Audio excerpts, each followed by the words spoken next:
Oh, my God, the Valiant brothers. Woo, mercy, handsome Jimmy, luscious Johnny from New York City to Big Apple. Woo, mercy. As you can tell, I was a huge Jimmy Valiant fan. I first saw the Valiant brothers working for Dick the Bruiser in Indianapolis on their TV.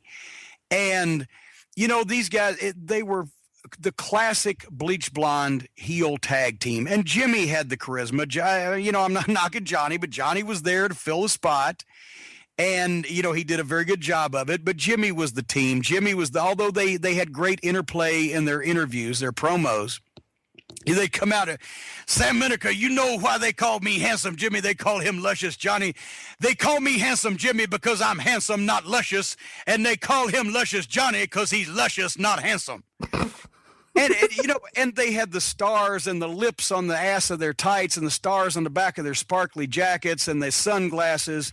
And they were cool. They got over tremendously in New York, where they was starting to really get into the cool bleach blonde heels. They, you know, superstar Billy Graham just a couple years later would be the hottest box office attraction in the business.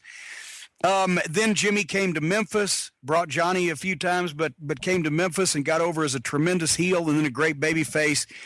My mother actually was named the godmother of Handsome Jimmy Valiant Jr. because he and his wife then, Felicia, she had the baby when they were in the Memphis territory. And Handsome, I was his personal photographer. And whenever he needed a ride, which was often, because the one thing you know about Jimmy Valiant, he never drives a car, especially his own. And he's got wrestler's disease. When his feet hit the carpet of the floorboard of a car, he instantly goes to sleep. So he would ride with my mom and I to some of the shows up here at this end of the territory, and he named her the godmother of Handsome Jimmy Jr. when he was born, and I took his baby pictures.